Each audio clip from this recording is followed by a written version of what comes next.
بسم الله الرحمن الرحيم وصلى الله على سيدنا محمد وعلى آله وصحبه وسلم. اللهم افتح علينا بحكمتك وانشر علينا برحمتك يا ذا الجلال والإكرام. يا عليم علمنا من علمك ما ترضى به عنا ولا تؤاخذنا بما تعلمه منا. يا حليم خلقنا بخلق الحلم وحققنا بحقائق العلم. سبحانك لا علم لنا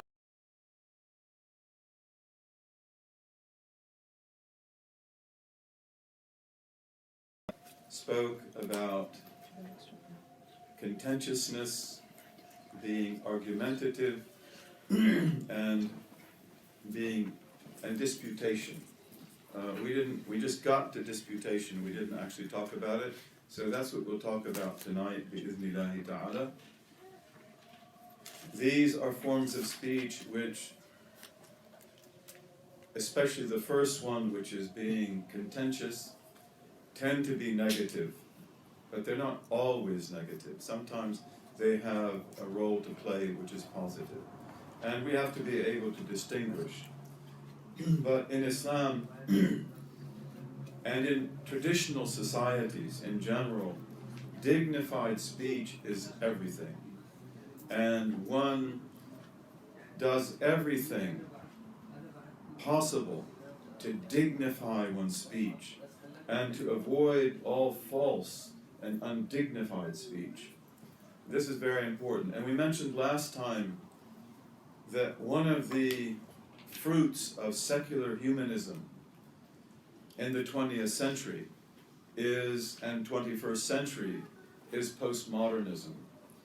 It's a very strange phenomenon. It's a phenomenon that totally undercuts intellect, totally undercuts any capacity of the human being to know the world and to speak about the world.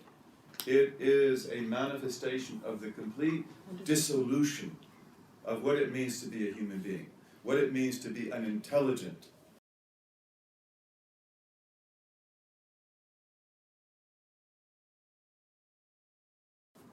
but one of the things about postmodernism is that it takes a reductionist and extremely cynical view of human motivation. And in this, human speech is basically seen as a power game. That everything that we say is a type of hegemonic or anti-hegemonic discourse. One interest tries to dominate another interest, that interest tries to dominate another. And all speech, given this worldview, is essentially undignified, and all speech is essentially cynical. And none of it is about truth. So we don't believe in that at all. And this is one of the fruits of secular humanism as it has devolved over the last 400 years. We are also humanists. And as we said yesterday, one of the great studies of recent years is George Maqdisi's The Rise of Humanism. And this is a very academic, very sound book, but it shows that Western humanism, as it begins to develop in the Renaissance, is very much linked to Islamic humanism, especially as it was cultivated among the Udaba. Of course, we have other humanistic traditions, especially among the great spiritual masters. But he's saying that the West is very much influenced by the Udaba, the chancelleries. And his book is amazing. His book is amazing. George Maqdisi also has another book. These are books that you should have in your library, I believe. And this is called The Rise of Colleges. The Rise of Colleges came out before The Rise of Humanism.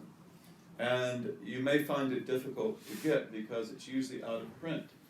But The Rise of Colleges is also an amazing book. And he shows that our Western colleges, the PhD degree, the university chair, academic freedom, the thesis, they all are attached to the madrasa system. And the madrasa system today, when we think of a madrasa, we think of little boys in Pakistan nodding their heads back and forth so they don't get beaten by their teacher as they're trying to memorize the Quran like little parrots. Allah bless them. Okay, that's not what the madrasa was. The madrasa was a university. And it was especially for fuqaha, and for mujtahideen, and for muftis. And in our madrasa system, you had to know how to debate. And you could not be a faqih, which is your own, and you defend it. The Western PhD comes out of that. So, I mean, we have an amazing tradition, and if we wanted to talk about how amazing our tradition is, we wouldn't even get to the lesson tonight. But it's true, I'm not exaggerating. And may Allah enable us as Muslims to learn this tradition and to defend this tradition and to try to bring it to life in our time. Religions are very hard to destroy from the outside. History shows us this. But religions can be destroyed from the inside. That's where the harm comes from. If we were to talk about the children of Israel, one of the greatest harms that ever befell the children of Israel was their banishment from Palestine, which came because the Romans responded that way to the rebellions of the Zealots. And the Zealots were extremist Jews, who were extremely violent, extremely intolerant, very much like our own extremists today. And they destroyed Judaism because their lack of intelligence, their lack of understanding, their extremism, this brought about the Roman response, which was just get rid of them all from Palestine, destroy the temple, and destroy the temple again, and banish them into the world. Okay, and the Zealots, who were the most enthusiastic supporters of Judaism, they in fact are the ones who bring about the greatest harm that ever happened to it, probably in history. So religions can be destroyed from the inside. And this is why, we ask Allah to give us the ability in this extremely confused time, and this time when we are plagued with zealots, extremists, who know nothing of our tradition, who have no wisdom, no understanding, no capacity to rule, and yet they keep doing these acts which we ask Allah not to treat us the way the Romans treated the Jews. We ask Allah to give us respite and give us the ability to bring this civilization of Islam back to life, bi'ithnillahi ta'ala. So tonight we want to talk about khusuma, about disputation, and then inshallah we will hopefully get on to the next topic, which is to talk about profanity and obscene speech and other things related to that, bi'ithnillahi ta'ala. So khusuma is another one of those aspects of speech which is neither obligatory or recommended or neutral or disliked or forbidden. It depends. There are types of khusuma, which is disputation for rights. This is my right. I demand my right. Okay, some of these are obligatory. There are certain rights you have to stand up for, and you may have to go to a court of law, or you may have to argue your case before your father or your mother or someone else. There are also types of disputation which are recommended. There are types which are simply permissible, but also there are types of disputation which are disliked, and there are others that are prohibited, especially when the disputation is false, and especially when it leads to harmful things. One of the unfortunate things that we witness today in my country, in some cases, and in some other countries, maybe even here, I don't know, is that in the United States, divorce, if it's going to be legal, it's got to be in a court of law. Okay, many Muslims in the West, most of them, I would say, they get married according to the civil laws of the state, and many ulama wouldn't allow it otherwise, because marriage does have in it certain rights and obligations, and we as a Muslim community don't have the jurisdiction to protect those. So some scholars will say that if it's not a civil marriage, I'm not going to perform it. When you go to the court for a civil divorce, then, given the way our courts work, maybe your courts are the same, I don't know, but usually the case has to be proven. So what we see many times, and it's very unfortunate, is that the spouses verbally assassinate each other, or one of them does that, and they go way too far, and often they lie, and they do everything they can to paint the spouse in the most negative light. That's forbidden. That's absolutely forbidden disputation. So Imam al-Ghazali then talks about disputation, and he says that it is more problematic even than jidal, which is argumentativeness, simply because of the fact that sometimes it is required.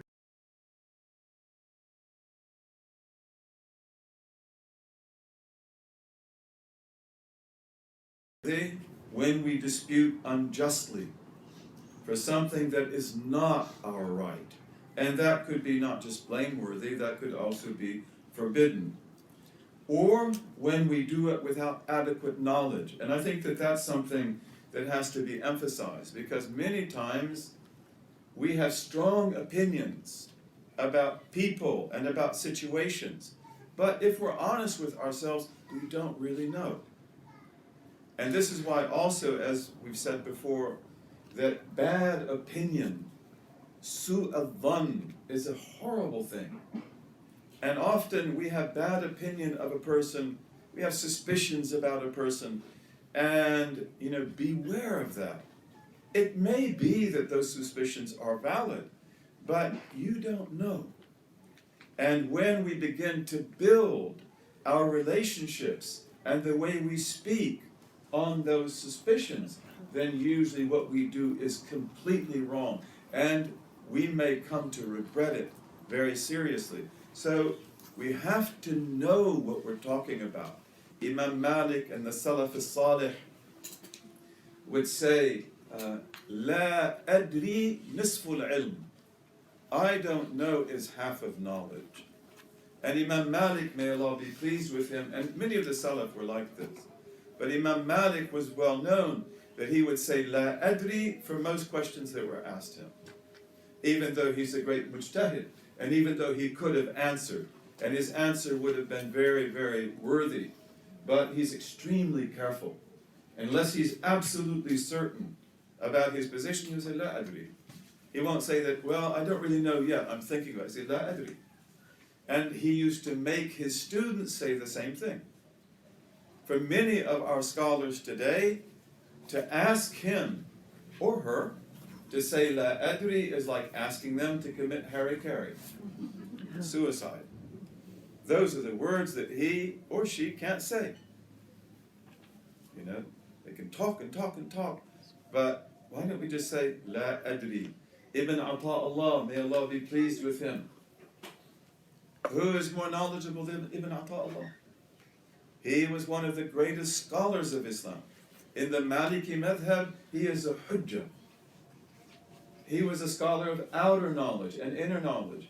And in his munajat, he says, Ilahi, ana jahilun fi ilmi, فكيف لا أكون جهولا في جهلي. This is sidq. This is sidq. God, my God, I am ignorant in my knowledge.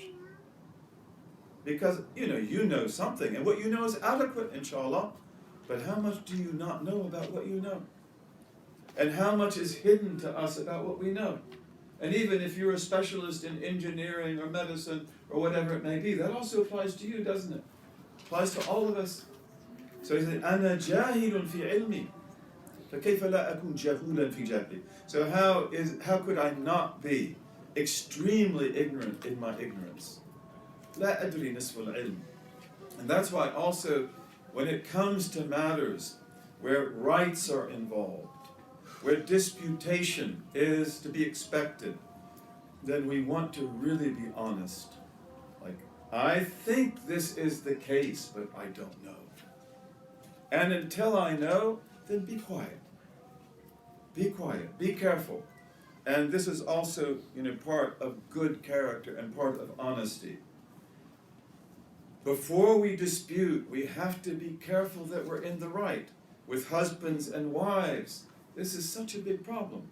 We ask Allah to bless our marriages. We ask Allah to renew the love between the husband and the wife when it's lost. There's nothing more precious than that. That's a garden. When you go into marriage, this is what makes marriage so beautiful, that you love your spouse. And then if that begins to wilt, there is nothing more painful for us. And then often as the marriage continues, and in some cases it becomes very, very neutered, then sometimes disputations occur. We wound each other with our words. We have cases that go back for years. And this is where it's really hard for us to be just and to be honest. But you have to do that. One of the interesting things in modern psychology is that some psychologists, they believe that animals have certain intuitions about you and me, especially horses. So there is a school of psychology in which if the husband and wife are going to discuss, they have to hold the bridle of a horse. I guess they have to do this in the stable. And if he is tense, or if he is lying, the horse will begin to shake its head and maybe to whinny and to make noise. And if he's speaking the truth, the horse will usually calm down. And so when they begin to speak, they have a lot of trouble with the horses. And then after a while, they don't want the horse to respond. So they begin to be very careful about what they say. And maybe in the end, they begin to speak the truth. And then if they will speak the truth, usually you can find a solution. Bi-idhnillahi ta'ala. But disputation, is so difficult because of the fact that we feel so strongly about what we feel. And because we feel so strongly about the opinions we hold, it often overcomes our intellect. May Allah strengthen our intellect and make it very strong. But the intellect can be overwhelmed. If you're in great pain, you have to be an exceptional person, to keep your intellect. And sometimes people in great pain will say things that are just out of their minds. Akramakumullah. I mean, sometimes women, when they're delivering their children, they will say things that they don't even know to say. But they may curse their husbands, for example. Sometimes it happens. That's why maybe you don't want to be in the delivery room, right? Because if she sees you, she may tell you something you don't want to hear. And she loves you. But she is overwhelmed by the pain of that situation, right? So the intellect is only so strong. And the intellect, is often overwhelmed. And we want to make sure that that's not the case. If that is the case, then let's put this off for a while. Let's take a time out. Let's cool down. And maybe we need a mediator. And maybe you speak to a mediator and the spouse speaks to another mediator. And we try to find peace, bi-idhnillahi ta'ala. So we are usually tempted to go too far. And all of this, Imam al-Ghazali says, affects our dignity and our nobility. Your wara', your dignity, your waqar, your karam. This is precious. And when we dispute, then usually this is greatly affected. We may respect a person immensely, but then if we see them in an argument or a disputation, and they lose anger, it may be difficult to respect them again because of what this does to their dignity. We want to have complete victory.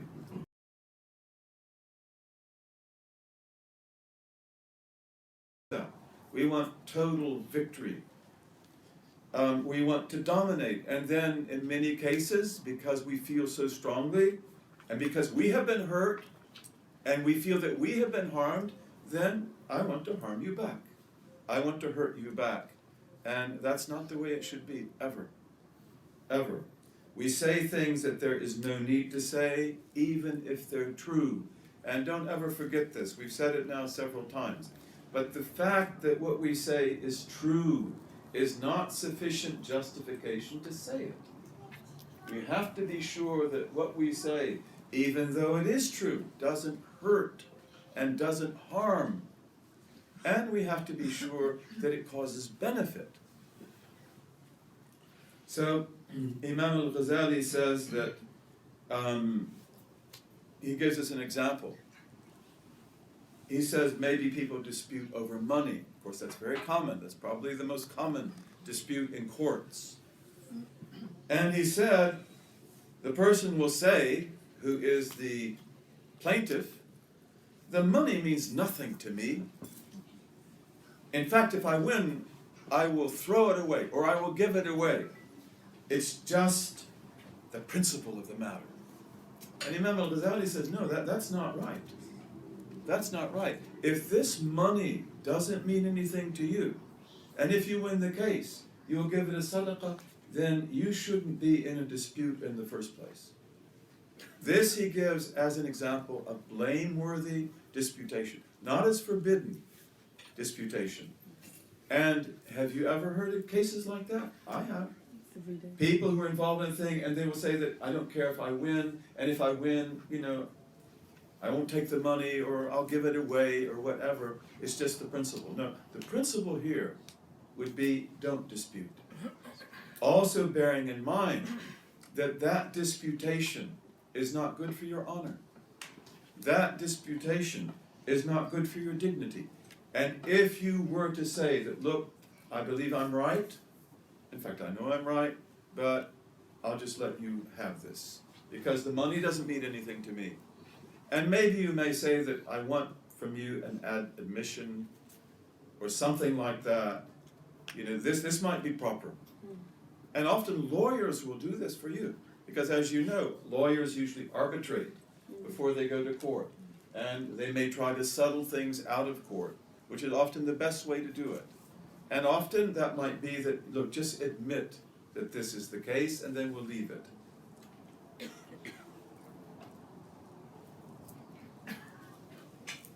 Imam al-Ghazali also insists again, so that we don't understand, that when people have been wronged, when people have been abused, then it is often an obligation to dispute, because these are serious matters.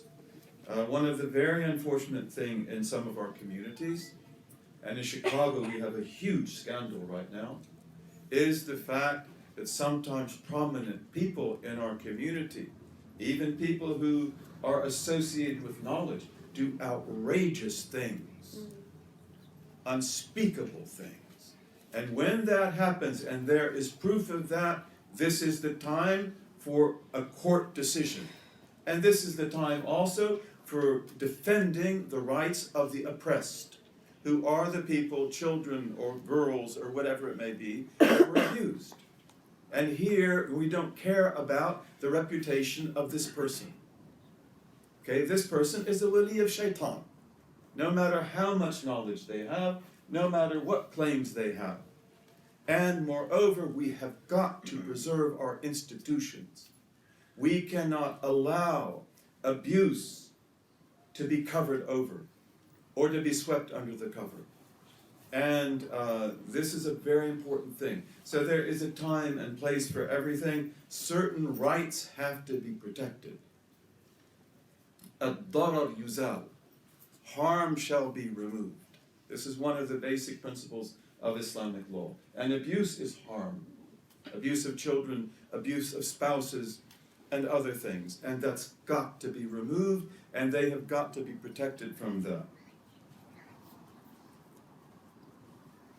So, Imam al-Ghazali then closes the chapter by saying that contentiousness, mira, argumentativeness, jidal, khusuma, disputation, but here we mean like an inclination towards disputation. Like we always want to argue. We always want to get our rights. We never give up, even when there's no reason to do that, and maybe we're not even in the right.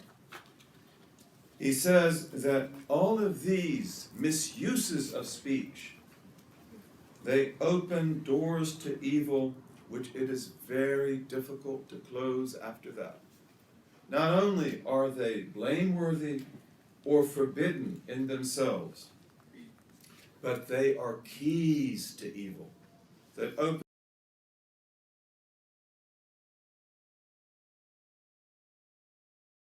powerful passions in our hearts, powerful emotions, many of which are not good, like pride, like ujub, self-satisfaction, sabu'iyya, the animal qualities that we have, the predatory qualities that we have.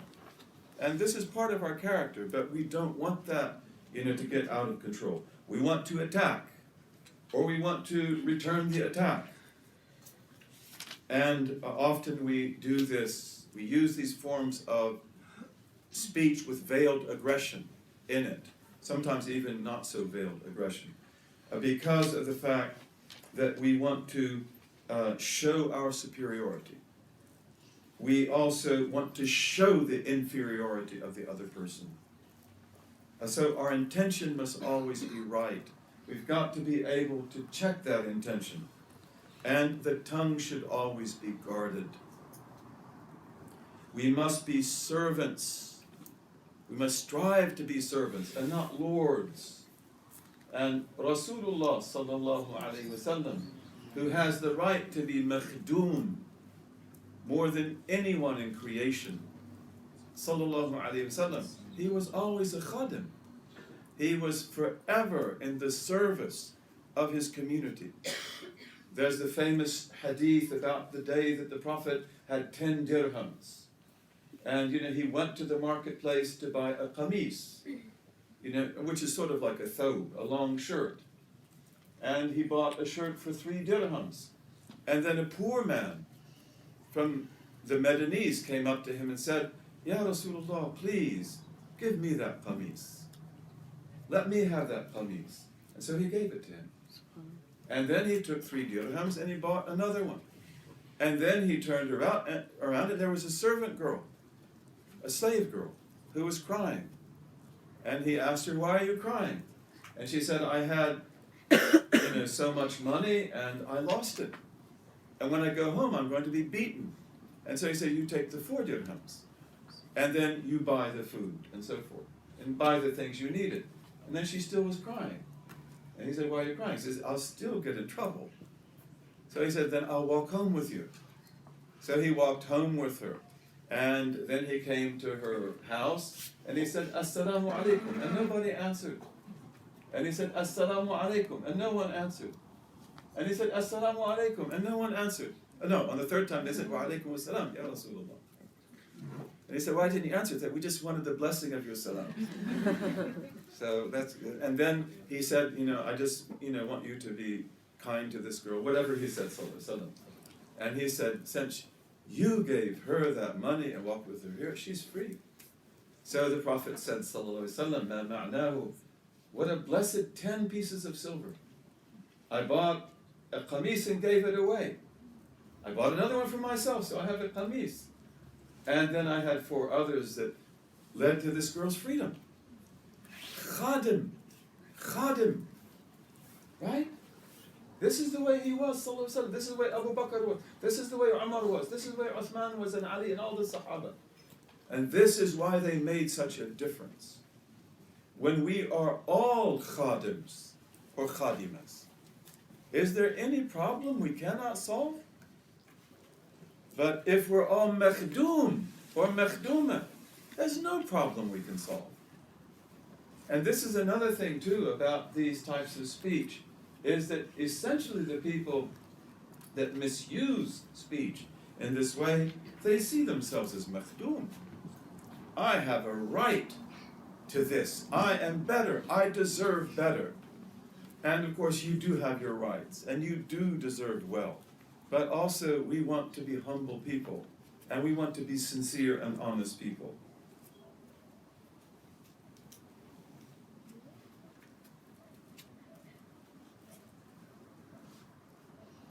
If these qualities become habits or customs, Imam al-Ghazali warns us, they will destroy us.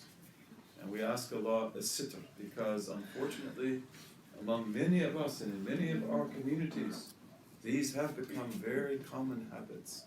And we ask Allah to enable us to change. Bi-idhnillahi ta'ala. Forgiveness and pardon, how beautiful they are.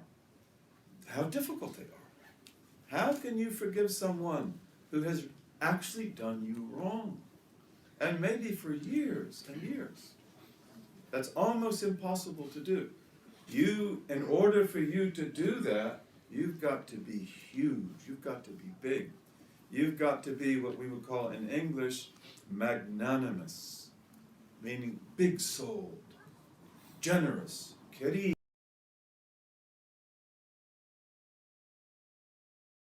We know what the human being is. We know of the depths that the human being is capable of going to. Asfal safilin. So we also know that we are created in a fi ahsani taqweem. You know, one of our American poets said in the 19th century, hitch your wagon, tie your wagon, hitch your wagon to the stars. Okay, now he was an idealist, and you know, we believe in principles. We believe in ideals, but principles are our ideals. And attach your wagon to the star of principles. That's transcendental humanism. Because you are good, and you can be better, and you can be better, and you can be better, and you can be better. There is no limit to how high you can go. But in order for us to do that, we've got to pay attention to the heart. We've got to pay attention to the tongue. We have to know the value of silence. We have to know the secrets of speech. Imam al-Ghazali says, learn to hold your tongue in check regarding the people of the Qibla, the Muslims. Okay? Well, you know, he says that, and he means that. But he would also know, and he would agree, that in Islamic law, Ahl al-Dhimma, the protected communities, Jews, Christians, Magians, you were not allowed to offend them by Islamic law. You could not say to a Christian, Ya kafir. You could not say to a Jew, Ya kafir. Why? Because it hurts his feelings. And he belongs to the dhimma of Rasulullah sallallahu alaihi wasallam. This is our deen. Look at what people do today. Blowing up churches, killing innocent people. You know, I mean, how are these Christians and Jews still in Muslim lands after over 1,000 years? Because they were protected. You know, you couldn't talk to them just anyway. This was Islamic law. So also guard your tongue about them as well. This was our law. And he said, if you see a mubtadi', an innovator, and he means here with a horrible innovation, speak to him with lutf, speak to him with kindness and subtlety, and in private. Have him come to your house, give him tea, give him cakes and cookies, become his friend, and then maybe you can talk about that at the right time, and maybe he'll listen. But if you are argumentative and you argue against him and you're rude, you might have a stronger argument. He might not be, or she might not be able to say anything, but they will know that, well, you're just better than I am in argument. If I had my sheikh here, he would be able to win. So this is not the way that you want to do it. He said, don't argue. And then, you know, one of the things that, you know, they say is that, you know, many of the people today, they talk about bid'ah. Bid'ah, bid'ah, bid'ah. It's like the only word they know. One of the great sheikhs that I knew, he said, قَوْلُهُمْ bid'ah, bid'ah. Because we did not talk that way. We did not say, هَذِهِ bid'ah, وَاللَّهِ هَذِهِ bid'ah, وَهَذِهِ bid'ah. No, that's a bid'ah. That's not the way you do it. You know, if it is a bid'ah, first of all, is it obligatory bid'ah? Some bid'ahs are obligatory. Like what? Like, for example, the writing down of the Quran al-Kareem and the Mus'haf. The Prophet didn't do that, sallallahu alaihi wasallam. This was something that Umar and Abu Bakr and Umar did. So it is a bid'ah, but it is bid'ah mahmuda jiddan, bid'ah wajiba. And some of them are bid'ah manduba. And some are mubaha. And some of them are makruha. And some are muharrama. There are 5 different types. So which type is it? But if it is bid'ah muharrama, you know, then we go about dealing with that in a civilized way, and in a humane way, and in a careful way. You have to respect the dignity of the person. You have to respect the dignity of yourself.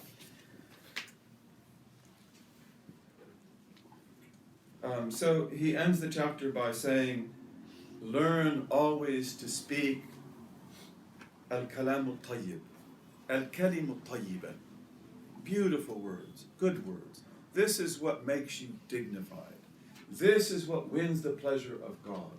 This is also what puts our hearts together. This is an expression of love. Maybe we say that and we don't feel love, but that's a good thing to do. That's a good takhalluq. It's a good attribute to take on. Maybe we will learn to have love in our hearts. And when we have love in our hearts, as the Prophet had, sallallahu alaihi wasallam, his heart is filled with love. لَقَدْ جَاءَكُمْ رَسُولٌ مِّنْ أَنفُسِكُمْ عَزِيزٌ عَلَيْهِ مَا عَنِتُّمْ حَرِيصٌ عَلَيْكُمْ. At the end of Surah Tawbah, there has come to you a messenger from among yourselves. Who are these people referred to as yourselves? Kum. Azizun alayhi ma anittum. It is very hard for him, painful for him, maybe we can say, difficult for him. Ma anittum, that you meet with hardship. So who are these tum? Who are these people? Harisun alaykum. He is intent for your well-being. Ibn Ashur and many great commentators, they say they are all people. And of course, especially the people to whom the Prophet came in his time. But he came to you also. He came to Egypt today also. He came to the United States also. Right? And Azizun alayhi ma anitu. Harisun alayhim. And what is their proof of that? Bil mu'minina ra'ufur rahim. With the believers, he's ra'ufur rahim. And he doesn't want you to have hardship. And he wants you to have good. But he felt that for all creation. His heart was filled with love. His heart was filled with concern. Have you ever imagined a more beautiful person? No. And can you? No. There's one poet who praised the Prophet, and they said, you know, mashallah, your poetry praises the Prophet. He said, no. He said, the Prophet praises my poetry. That to speak of the Prophet is a praise to my poetry. He is the best of the best. Beyond words, sallallahu alaihi wasallam. And when we have that love, which is one of the greatest prophetic gifts, then it cures the hearts. It sets the hearts right. It cures the intellect. It cures the society. It makes things become stable again.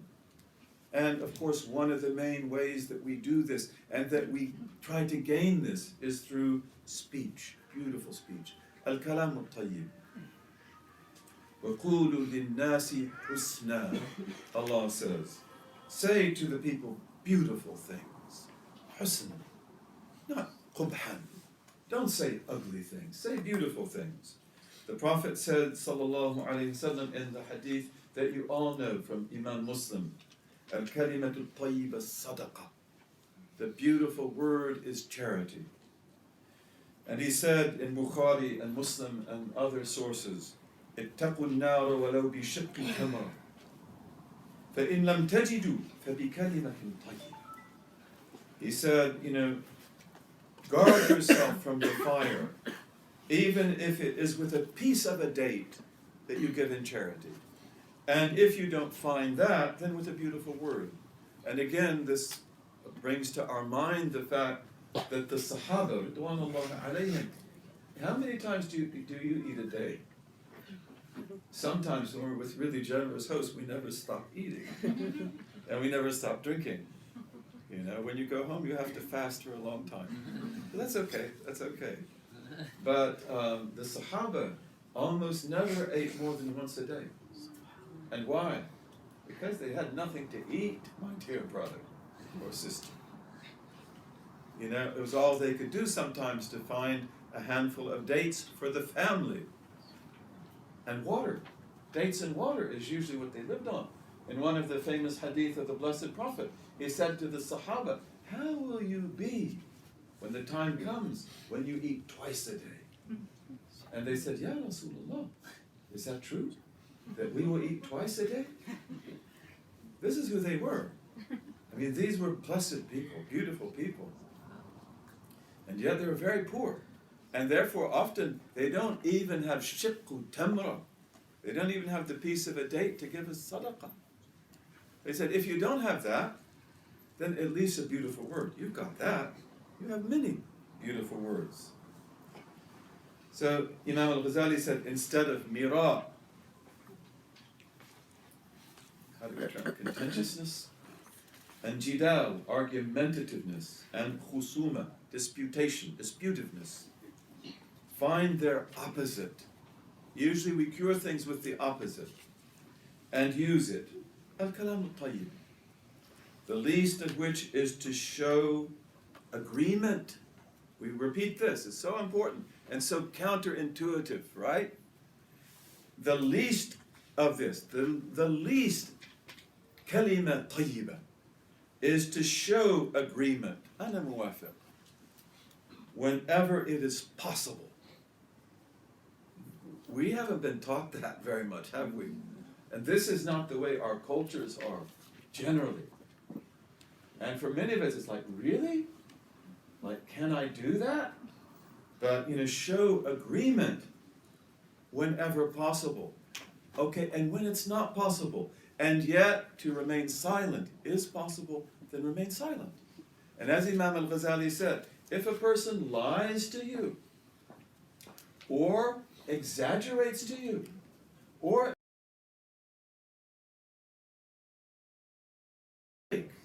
is it serious? Does it relate to something crucial in the deen? Does it relate to something crucial in our worldly life, our economic life, our political life, our social life, our family life, whatever it may be?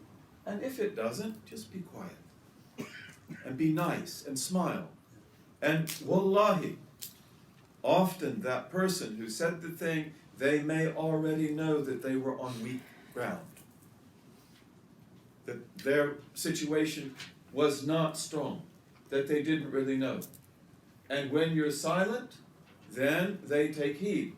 I remember once I had the great honor to meet, this was, you know, a long time ago, this 40 years ago, and I had the great honor to meet Sheikh Abdul-Aziz Uyun Sood, his student, Ayman, Sheikh Ayman Suwaid. He would become my teacher in Quran. I'm thankful to God for that.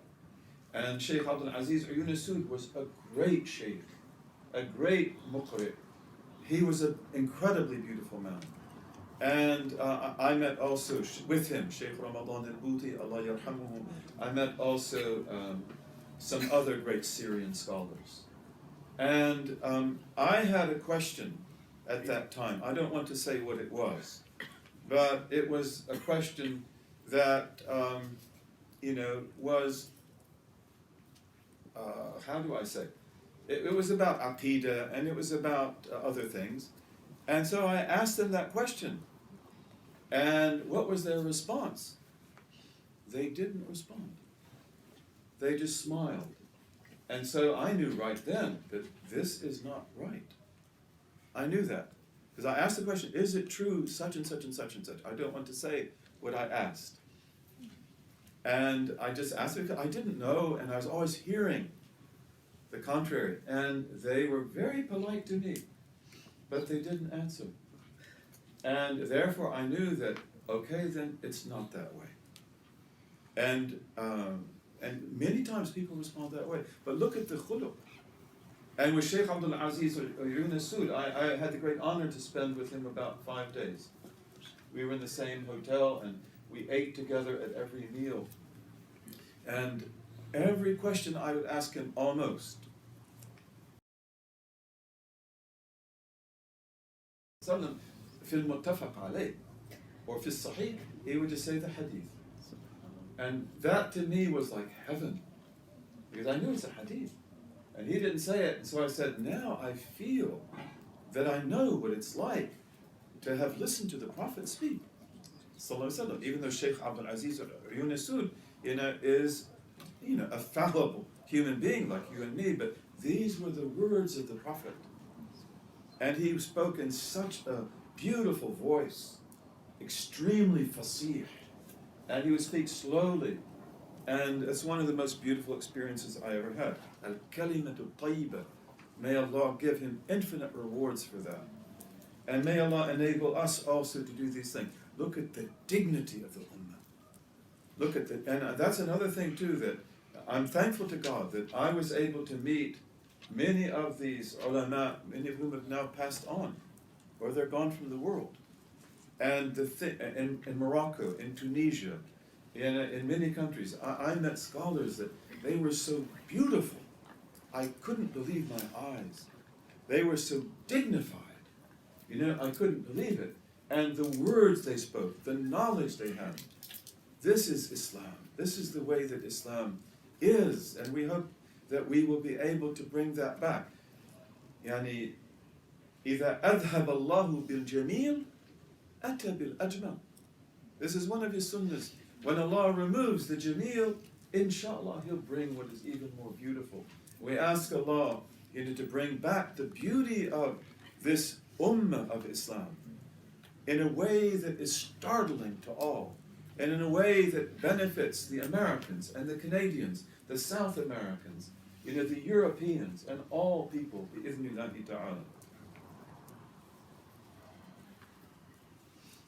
Okay, so we have just a few minutes, and I want to begin to speak about the next topic, and we'll go into this tomorrow, inshallah, which is stilted speech. Stilted speech. Artificial speech, which in Arabic would be taqa'ur. Taqa'ur. Using obscure language. Tashadduq. Using high-sounding language, having your mouth full of words, big words. تكلف السجع والفصاحة, to artificially be eloquent, to go as far as you can go to be fasih. Of course, we want to be fasih. We want to be clear. Al-Arabiya is called Arabiya because it makes things clear. It is a clear language. So we want to be that way. It communicates clearly. We call i'rab, because it makes things absolutely clear. This is marfu', this is mansub, this is makhfud. Okay, so you know exactly the role that it plays in your thought. And then also a tashbihat, which is going overboard, in rhapsody, in carried away, and all sorts of metaphors and illusions, and maybe even expressing things like love and powerful emotions. Again, this may be very proper. And Imam al-Azhari says there are times when this kind of speech is right. But then also if it's artificial, and especially if it is to draw attention to ourselves, then it's not. And then we want to talk also about profanity, al-fuhsh, akramakumullah, and we want to talk also about cursing, al-la'n. So we'll talk about that next time.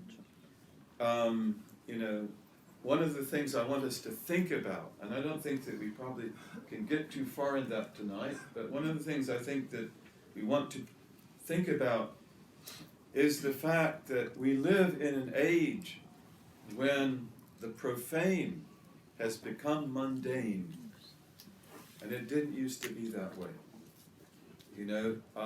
The Arabic language اللغة العربية الفصحى is not profane at all.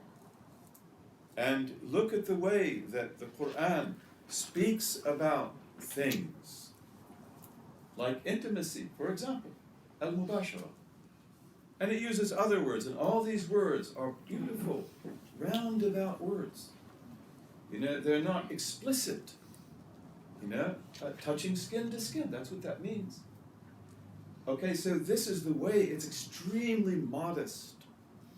And we have other words like al-Gha'it, for example, which, as you probably know, is a metaphor for the place.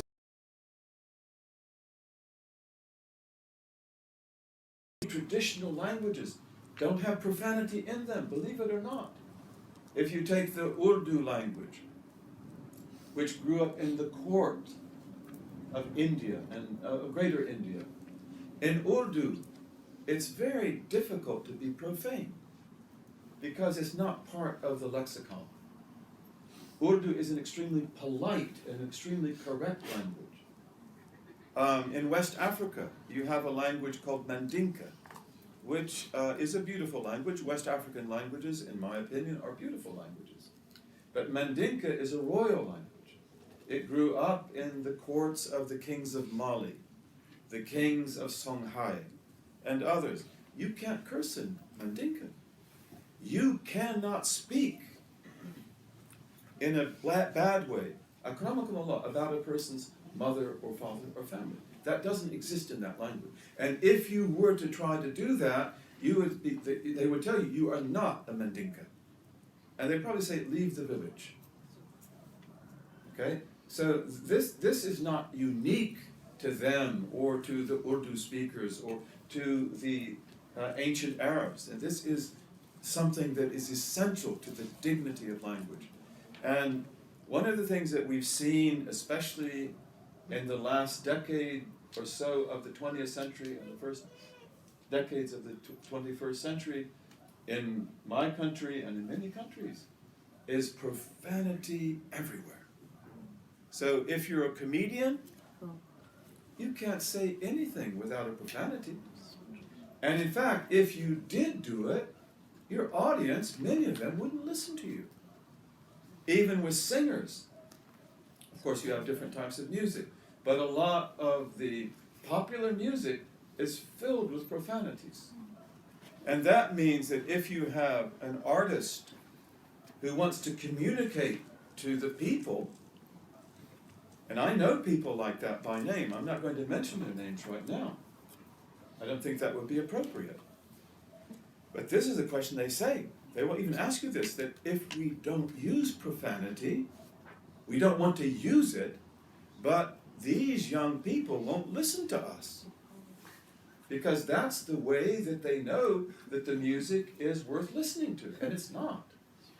So this is a huge problem we face. Of course, you have other types of music which are more thoughtful, you know. And as one great musician, I wish I could mention his name, but he wouldn't like it if I did. But he calls that reverent music, and he is a master of this music. Okay, but so we do have reverent music. We do have beautiful music. But the thing is that a lot of the music that is being listened to by the young people, it's not that way at all. It's filled with profanities. So this is a very serious issue. And, you know, we have to be able to take account of that.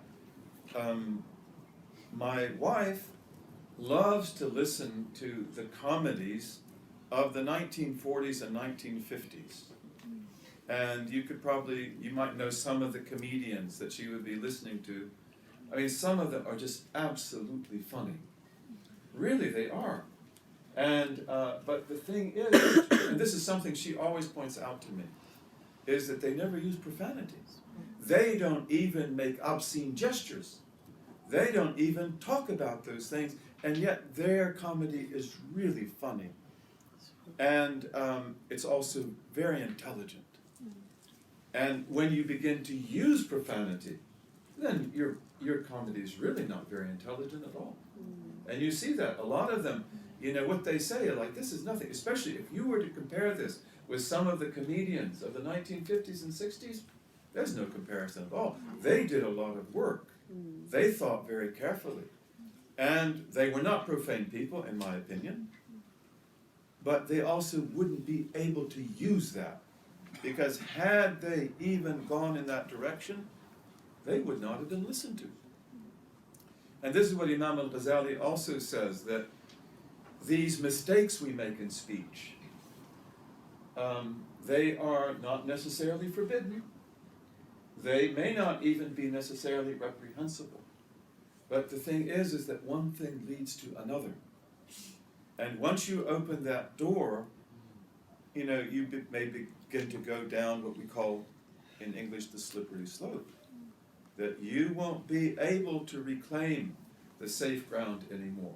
So this is what we want to talk about. How many more minutes do we have? Sorry? We have 3 or 4 minutes. So I think that what we will do then, if you permit me, is we'll just stop here. And then we'll just begin here tomorrow, bi'idhnillahi ta'ala. This is, I believe, an extremely important topic. And also like this issue about profanity. This is a good thing for us to talk about. Privately maybe, you know, but because of the fact that how do we deal with this? You know, how, for example, if we have, because to me, you know, you need to be able to communicate to people. And, you know, you want the people to listen to you. So, how do we do that?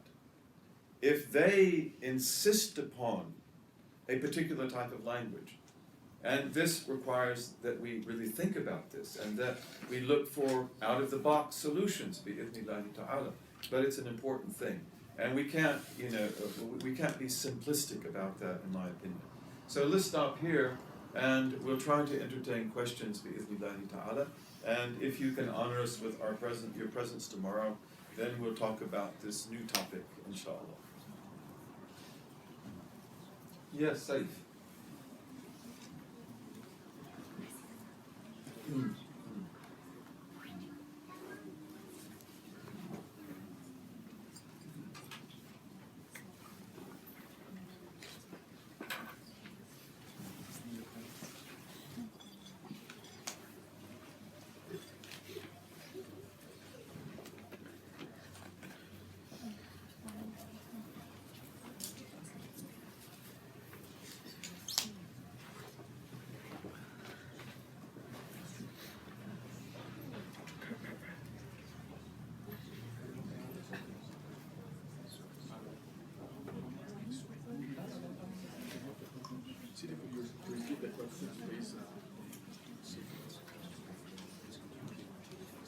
Sorry? Okay, we have to fix the microphone, so Saif, why don't you mention your question and I'll repeat it. Thank you very much for your time. It's a beautiful talk. I just wanted your advice about social media. So this is an excellent question, and I thank Saif for asking this question. His question is probably one of the most important of all, and I really thank you, and inshallah I'll try to keep this in mind as we go forward also. Social media, Facebook, Twitter, all these many types of social media that we have today. So what do we say about that? And first of all, you know, the rules that pertain to speech, they also pertain to social media. So it's very important when we say anything on social media that we say things that are dignified and things that are correct, and that we avoid falsehoods and exaggerations and things of that nature. We talked before about superfluous speech, excessive speech, speech that there's no need to say it, that you could be quiet and everything would be all right, and especially in social media, we have to be very careful about superfluous speech. And one of the things that we never should forget when we talk about the electronic world of the internet, emails, social media, even if you have a site or you have a account in Facebook that is private or in which certain people are excluded, that in reality they're not excluded. And in reality, you never know who is behind the screen. You never know who is listening to you, and therefore you must be really careful. I have seen people of both genders who put things on Facebook that they put on just for their girlfriends, such as an extremely attractive picture. And maybe the sister who did this did it because maybe she wants to get married. You know, that's a legitimate concern. The thing is that that picture did not stay in that circle. And it wasn't a good thing for her.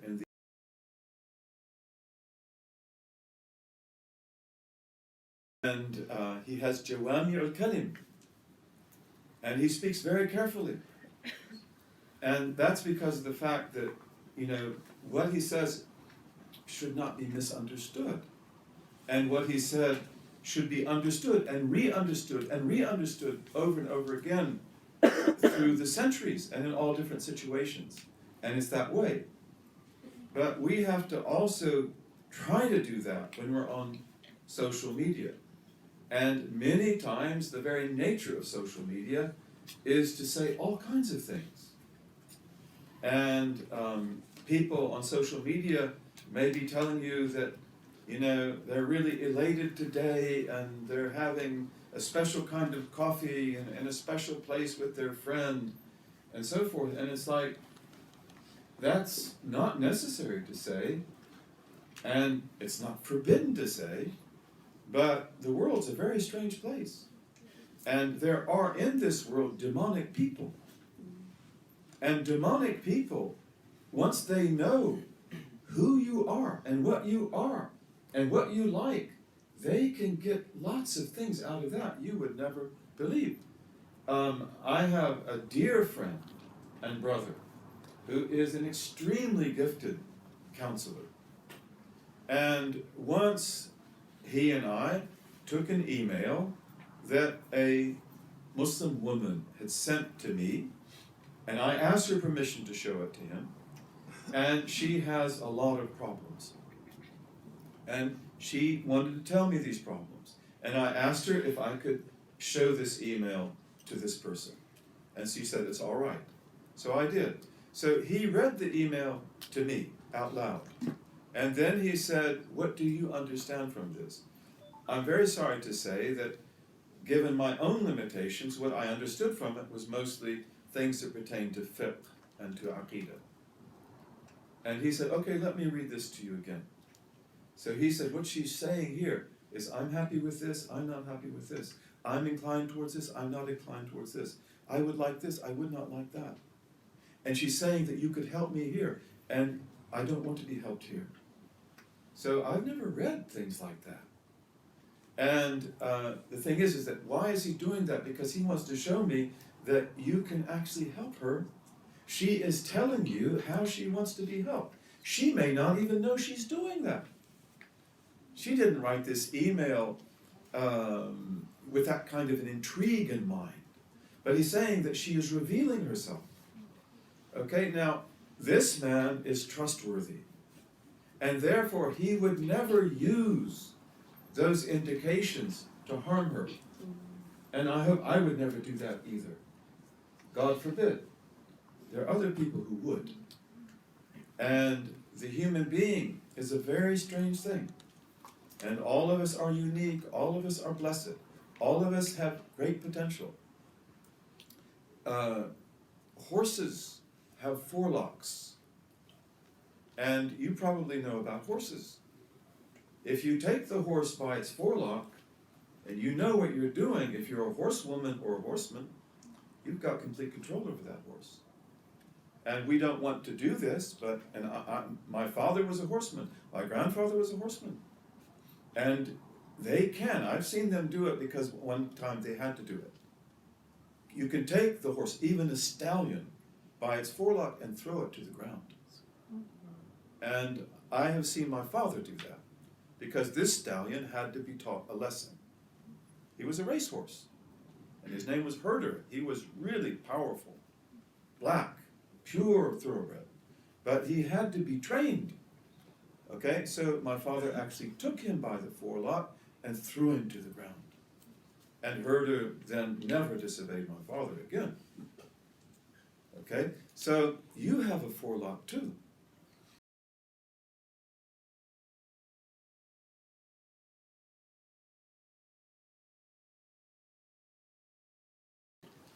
You will have a hard time ever freeing yourself from them. Cultists, political manipulators, people like Adolf Hitler, people like Joseph Stalin, they understood these things really well. And if they get you by the forelock, or they get you by the handhold, they will hold on to you. And they will manipulate you. And you can't liberate yourself without ripping your forelock out of your head, or ripping that handhold out of your back, or wherever it is. So you have to be very careful. And we don't understand things like that. This is why one of the reasons why we will say, and this is prophetic teaching, that it's not wise to tell your dreams to everybody. Usually a dream would be told to one person that you trust who can do ta'bir, who can interpret it. And usually the interpretation is like you didn't have any idea of what it would be, because often it's totally counterintuitive. I know a woman like that. She is an incredible woman, and she can read dreams like a newspaper. You give her a dream, and you have no idea what it means, and it's just like reading the newspaper. And the answers she comes up with are incredible. And then she's a very blessed woman, and she'll say, give sadaqah, recite this, recite that, do this, don't do that. Okay, she's trustworthy. She won't tell anybody. But you don't tell the world. And this is also why in the culture of my country, and I come from the middle part of the United States, as I've said many times, and I'm happy, I love that part of my country. But one of our cultural traits, as you may know if you've been to America, is that middle Americans will tell you everything. And in fact, to them, it's part of being polite. And maybe it's because they have a frontier past where there weren't many people, and they like to talk and they like to get together. And also, the world that I grew up in was one in which we didn't even know what jealousy was, whether you believe that or not. So we didn't know what jealous people were. And people like that, when they go into other situations, they can really get hurt. They can really be manipulated. So this is a word of advice about social media. Whether you understand how these things work or not, be very careful. And in some cases in social media, like on Facebook, the intention of the person who started that was not very good. It wasn't a nice intention. No need to say what it was, but it wasn't a good intention. So social media is with us to stay. I can't imagine in our lifetimes that that's going to change. And I would say, this is my opinion, that we cannot ignore it. And we need to learn how to use it. And we should train our children, in my belief, to use it intelligently. You could tell them you can't use it at all. They will, anyway. And even right now, we have people taking notes with their smartphones and things like that. They could also be sending something out to Twitter or to Facebook. I don't mind. Don't have any objection. But you can't stop them from doing that. You give a lecture in class, and the students are sitting there with their laptops, right, taking notes. Did you look at what they're actually doing? They're surfing on the internet. And it's like, I wish you would listen to me. You know, oh, we're listening to you. You know, so we have to really know, how do we use this? And again, I think this is an extremely important topic. And I want to say one more thing, and that is that human beings are one family. All of us, no matter how rich, no matter how poor, whether we are Muslims or whether we are Buddhists or whether we are Eskimos, Inuit, or whatever we are one family. We are one family.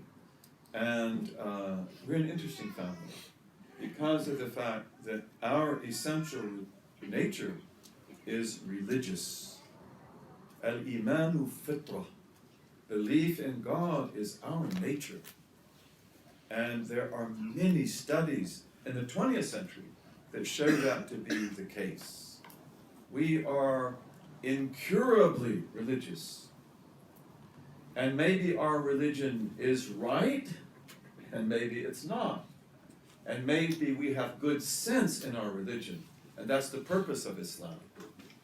And maybe we have bad sense, or no sense at all. And maybe we say, I'm not religious at all, and I don't want religion. But I'm sorry, my dear brother or sister, we belong to the same family.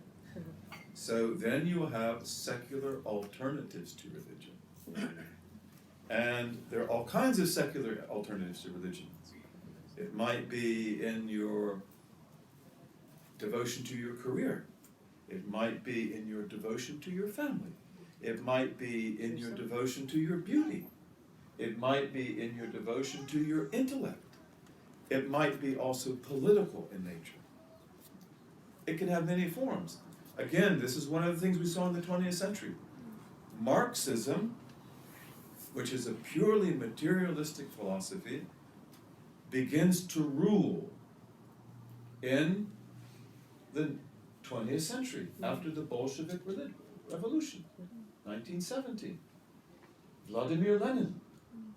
Okay, when the Bolsheviks take power in Russia, which will then be the Russian Empire and then the Soviet Union, they don't believe in religion. One of their main journals was Bezboznik, the atheist.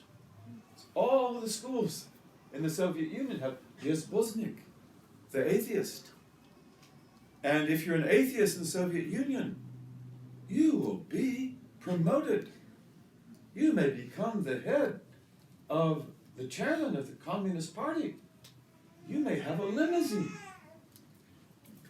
Okay? And yet, one of the things the Soviets learned very easy, and Joseph Stalin is the one who saw this perhaps more clearly even than Lenin himself, because Lenin didn't live very long, is that if Soviet ideology is not given a religious cast, a religious form, it will not be able to hold the people. And so Joseph Stalin creates the cult of Lenin, the mausoleum of Lenin, where people will walk by and look at his body. And this is very religious, even though they don't believe in religion. This is a secular alternative to religion. And then Joseph Stalin will make himself our father. Our father. And he did it in a way especially crafted for the Orthodox Christian. Our Father who art in heaven, give us this day our daily bread. I am our Father. And then he has his portrait everywhere. And as Gorbachev pointed out, that his mother could not believe that Joseph Stalin was doing all the things that Joseph Stalin was doing. They knew that these were happening, but he's not guilty. He's too good for that. He was behind it all. Okay, so, and Adolf Hitler. Adolf Hitler studied Stalin. And he studied Mussolini. And then there was another fascist in Europe whom Hitler went to see, who he said when he saw him, his blood went cold. Adolf Hitler's blood went cold? Who was that? Franco. Franco, because Franco was really serious in what he did. And Hitler, he also takes in all of this. And that's why fascism under Adolf Hitler was a secular alternative to religion.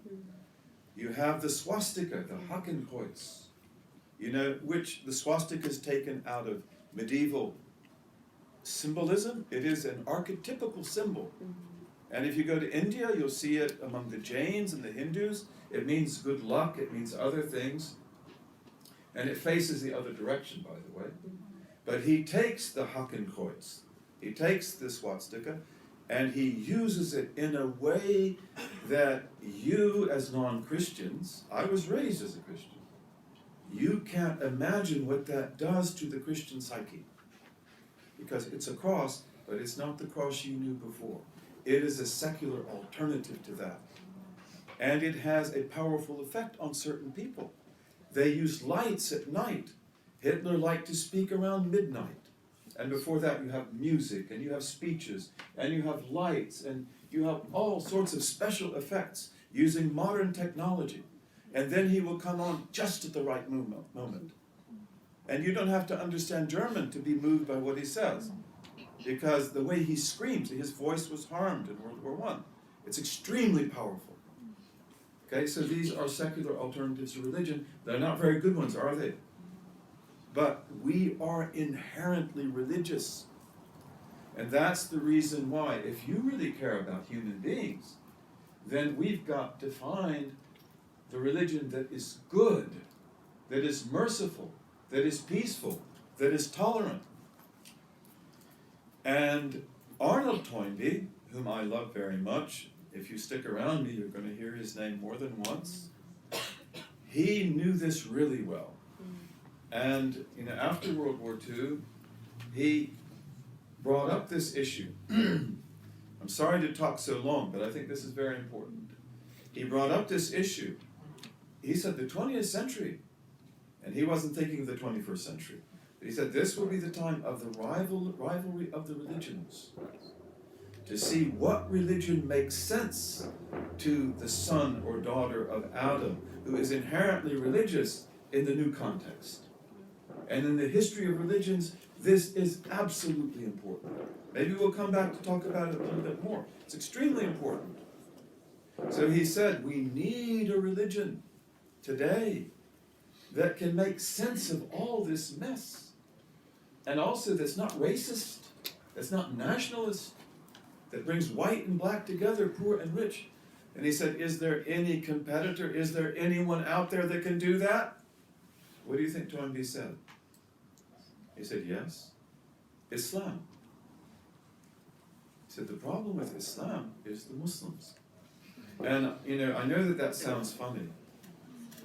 Unfortunately, we should cry when we hear that. And what Toynbee meant by that was because the Muslims in his time were, I hate to say this, and pardon me if it's offensive, a defeated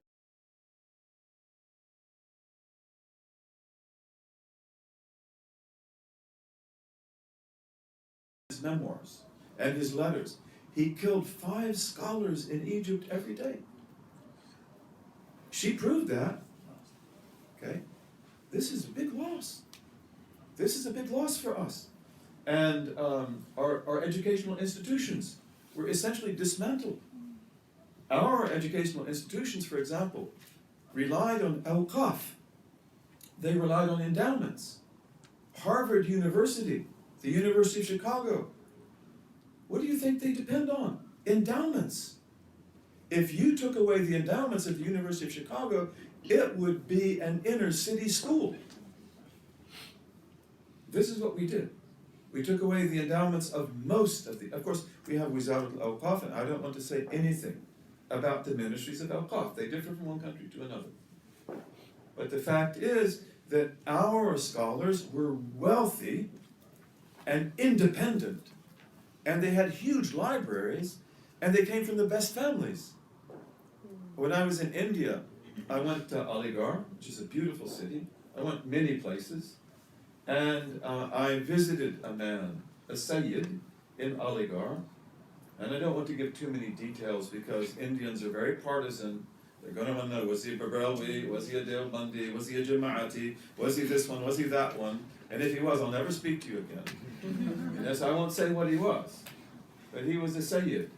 And his great-great-great-grandfather had taught Shah Waliullah of Delhi and taught the great masters of India.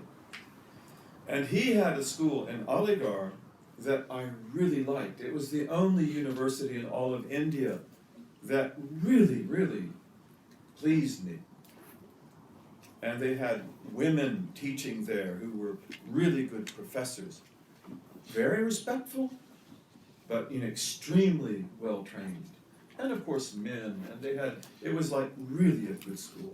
And I told him that this I like. And he said, okay, don't judge our group by this school because their schools are not like this. And he said, we have a problem in India. He said that in the days of my great-great-grandfather, who would come to study Islam? People of the best families. People who are the most intelligent. He said, who do we get today? An orphan from Orissa, which is the poorest part of India. An orphan from another state. And that orphan, Allah bless orphans, we love orphans, but he sociologically is very unlikely to be able to take a dominant position and to even understand what he's learning.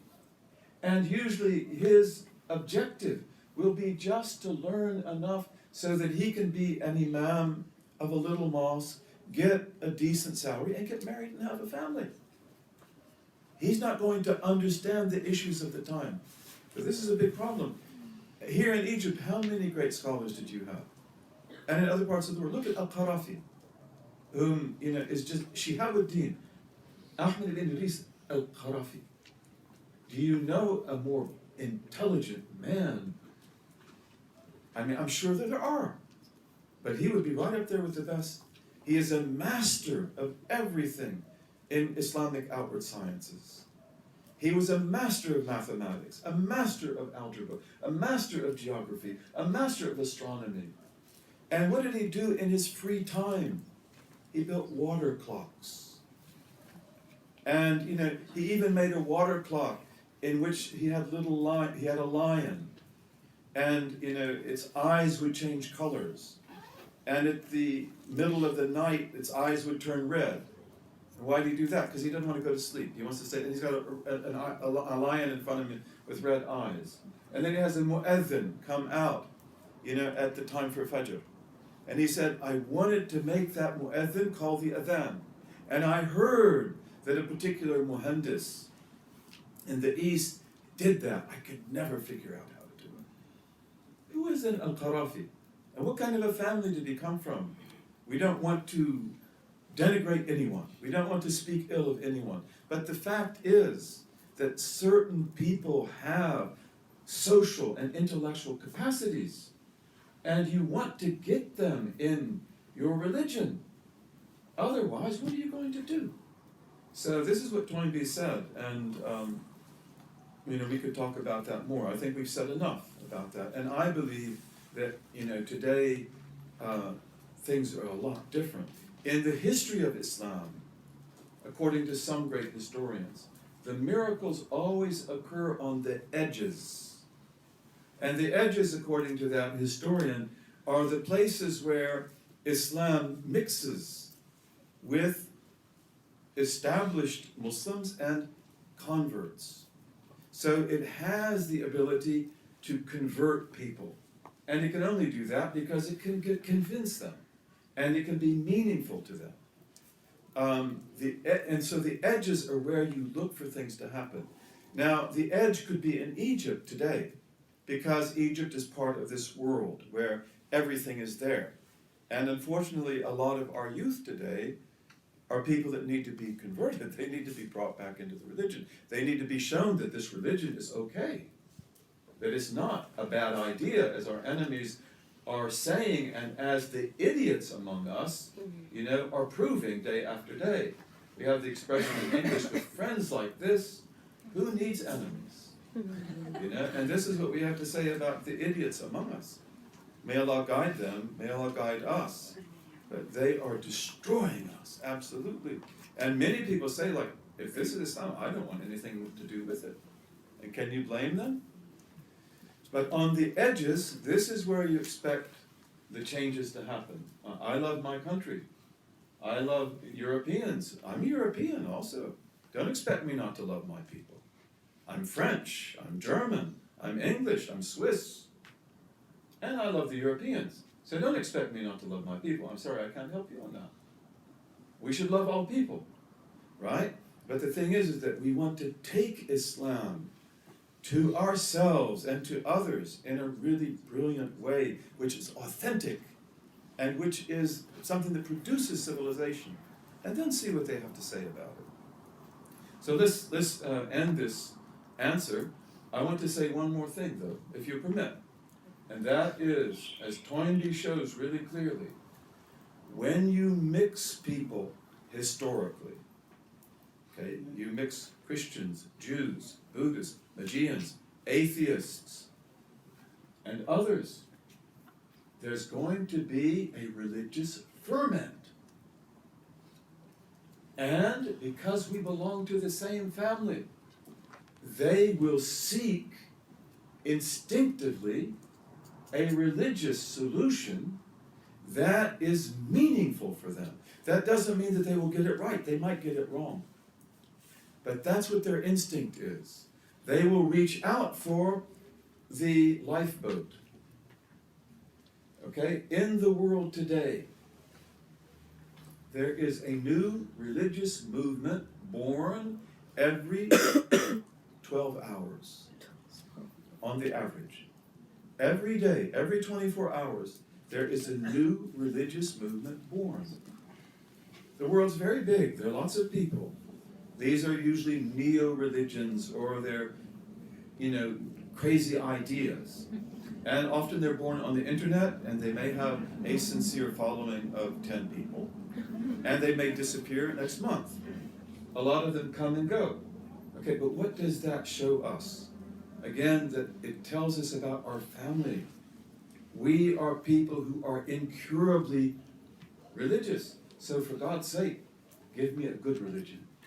Give me a religion that works. And then you'll save the world. Wallahi, you'll save the world. Now, I believe even stronger than Arnold Toynbee, because, alhamdulillah, I can say that I know more about Islam than he even dreamed. And I think he was a very good man. The night he died, in his house downstairs at Cambridge, was Abdul-Hakim Winter. He wasn't a Muslim yet. He was in Toynbee's library, because he's a friend of the family.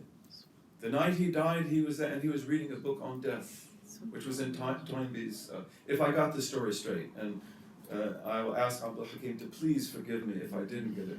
And he might not forgive me. Like, what are you doing talking about what's not your business?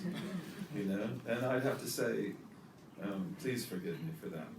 But, I believe in Islam much more than Arnold Toynbee. And I know that it is the truth. It is the light. And one of the greatest frustrations of our lives is to see it abused, and to see it misused, and to see it distorted, especially by whom? By our own people who have names like Muhammad and Ahmad and Abu Bakr. Allah forgive us. But we have to do this. And this is why I truly believe, as Toynbee, and also I think it was Atlantic.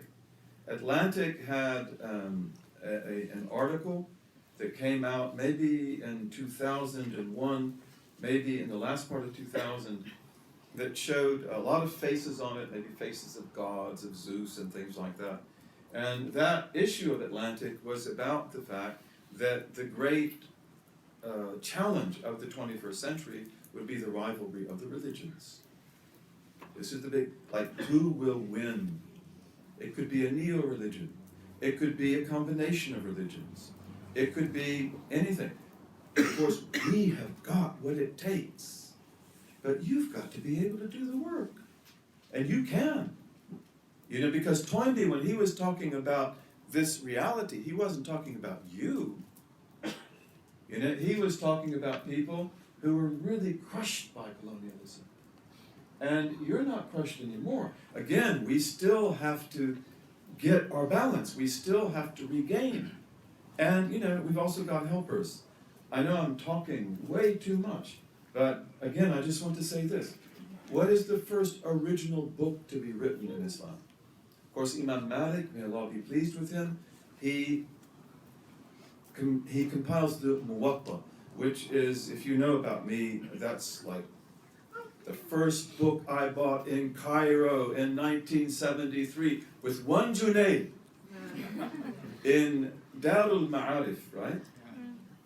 Was al-Muwatta. And I used it for my PhD. I mean, I love that book. And it is an incredible book. But it is a tadween. Okay? The first original book in Islam, which I mean, it is written from scratch. Kitab Sibawayh. This is, as many of our scholars have said, never in Nahu, never in Sarf, in the Arabic language or any language, was a book written that was better than it before it or after it. This is an amazing victory. Sibawayh. Sibawayh in Persian means little fragrance of apples. He was a Persian, Amr ibn Qanbar, and he was a disciple of Khalil ibn Ishaq, who was a pure Arab. Here you see it. So the Arab, Khalil, he comes together with the Persian, and Persians really, they have minds that are beyond measure. You know, really, I mean, the Prophet told us about that if knowledge were to be found in the Tharaya, in the Pleiades, which is this constellation of stars, which is way far away and very beautiful, a Persian would know how to get there. And he's talking about Salman al-Farisi. Allah be pleased with him. Persians, Abu Hanifa was a Persian. Abu Hanifa was smart. You can say about Abu Hanifa whatever you like. He was brilliant, beyond words. And Imam al-Shafi'i would say, al-fiqhu iyadun ala Abi Hanifa. Fiqh is the dependent child on Abi Hanifa. If I have a book called Malik al-Madina, Islamic Legal Reasoning in the Formative Period. It's an academic book, but you read that, you'll see how much the Maliki school is dependent on Abu Hanifa. How much the Shafi'i school, as Imam al-Shafi'i himself says, is dependent on Abu Hanifa. Abu Hanifa is the one who breaks the soil, shows us the way. In the Maliki school, this is beyond question. Beyond question. So the thing is that Sibawayh puts together this incredible book. And this is the synergy. This is the symbiosis of the new with the old. You know, of this Persian. And he's not a convert. He's the son, probably, of a convert, or the grandson. But he's the heir of Persia. And then he knows Arabic much better than you and I ever would. Because he knows it like Khalil. Although Sibawayh, he didn't live very long. He died young. He had one defect. What was it? You know. Bismillah ar-Rahman ar-Rahim. Bismillah. He had a lisp. And Allah, I believe, did that to keep him humble. Because if he were not humble, he's too smart. So even though he knows everything about Arabic, he'd be very embarrassed to speak.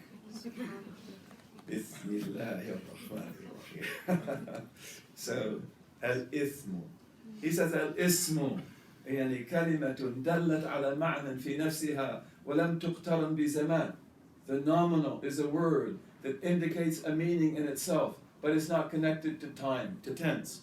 Whoa, Sibawayh. What prize can I give you? I mean, really.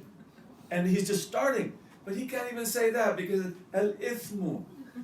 Sibawayh? Al-ithm? Miskeen, you know. So, but you see, this is the secret of our religion. And this is what we hope Allah will enable us to tap into. Because it pertains to this time just like others. When you bring the new and the old together, then you get something that is newer than new. And then that can make this religion really up to date, without changing any of the principles, without distorting. We're not into that. We don't move the goalposts, because the world needs to have the truth. But inshallah, we can make sense of it. We can show people this religion is a religion not of civilization, of civilizations, plural. I'm sorry, that's a long answer. That is extremely impolite. You know, that was a beautiful question. And thank you very much. As-su'alu nisful ilm. Question is half of knowledge. So, yes, we're out of time. So I'm sorry. Inshallah, tomorrow we get back to the grinding stone. Inshallah. اللهم وفقنا لما تحبه وترضاه واجعلنا من عبيدك السعداء وأمتنا على كلمة الهدى علمنا ما ينفعنا ووفقنا للعمل بما علمتنا به واجعل ما نحن فيه خالصا مخلصا لوجهك الكريم يا رب العالمين. اللهم اجعل تجمعنا هذا تجمعا مرحوما وتفرقنا بعده تفرقا معصوما لا شقيا منا ولا محروما آمين آمين آمين يا رب العالمين. Thank you so much for your presence. Inshallah.